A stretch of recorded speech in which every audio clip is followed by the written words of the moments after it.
मानव सरदार वल्लभ भाई पटेल राष्ट्रभक्ति अनन्य एकतार प्रतीक थिले लौह मानव एक सूत्र रे रहिले देशर विकास और उन्नति संभव बोली अनुभव करी से 560 ऊर्ध्व राजराजुड़ा शासनतंत्र को भारत वर्ष में सामिल करथिले बोली कहिसेंती उपमुख्यमंत्री प्रभाती परिडा।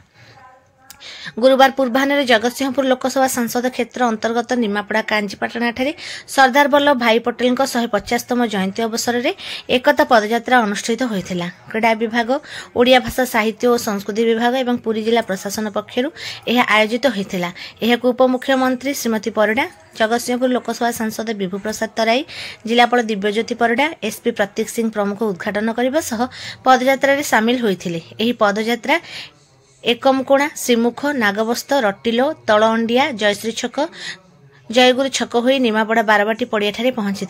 बारवाटी पड़िया आयोजित कार्यक्रम में मुख्य अतिथि भाव जोगदे श्रीमती परिडा महात्मा गांधी आदर्श अनुप्राणित वल्लभ भाई कृषक मान आंदोलन में प्रमुख भूमिका नहीं सरदार पदवाच्य होते।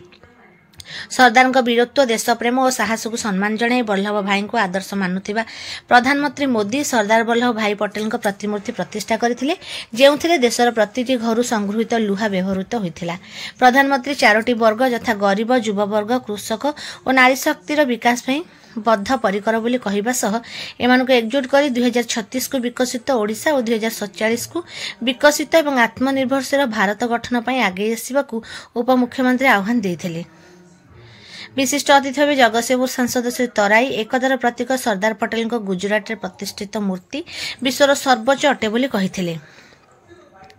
विपर्जय विपद समय एकजुट हेबा भली खुशी आनंद समय राष्ट्र गठन समय एकाठी हेबार आवश्यकता रही।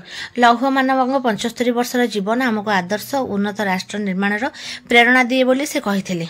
अन्य मानक मध्यरे निमापड़ा एनएसी अध्यक्ष सस्मिता साहू, निमापड़ा ब्लॉक अध्यक्ष शंकर भोई, जिला परिषद मुख्य उन्नयन अधिकारी प्रियरंजन पृष्टि प्रमुख जोगदे सरदार पटेल जीवनी कार्यावली संपर्क में आलोचना करने सह एकता पदयात्रा संपर्क में आलोकपात करथिले। निमापड़ा बीडीओ डॉक्टर अभिजीत परिडा समस्त स्वागत करने सह अतिथि परिचय प्रदान करथिले। सूचना और लोक संपर्क उपनिर्देशक संतोष कुमार सेठी सभा परिचालना करने सह समस्त एकता शपथ पाठ कराइथिले। पूर्व अतिथि माने सरदार पटेल फोटोचित्र में माल्यार्पण और प्रदीप प्रज्वलन करथिले। एही अवसर में वंदे मातरम संगीत परिवेषण करा जायथिला। कार्यक्रम में निमापड़ा एनएसी निर्वाही अधिकारी चिन्मय कुमार दास, जिला समाज कल्याण अधिकारी तनुप्रभा बेउरा, संस्कृति अधिकारी हेमंत बेहेरा प्रमुख उपस्थित थिले। पूर्व अनुष्ठित विविध प्रतियोगितार कृति प्रतियोगी और कलाकार मानक अतिथि माने पुरस्कृत करथिले। पर निमापड़ा स्वयंशासित महाविद्यालय को अतिथि माने 6 गोटे डेस्कटॉप और 2टी प्रिंटर महाविद्यालय अध्यक्षक माध्यम प्रदान करथिले। शेष जिला क्रीड़ा अधिकारी धन्यवाद अर्पण करथिले।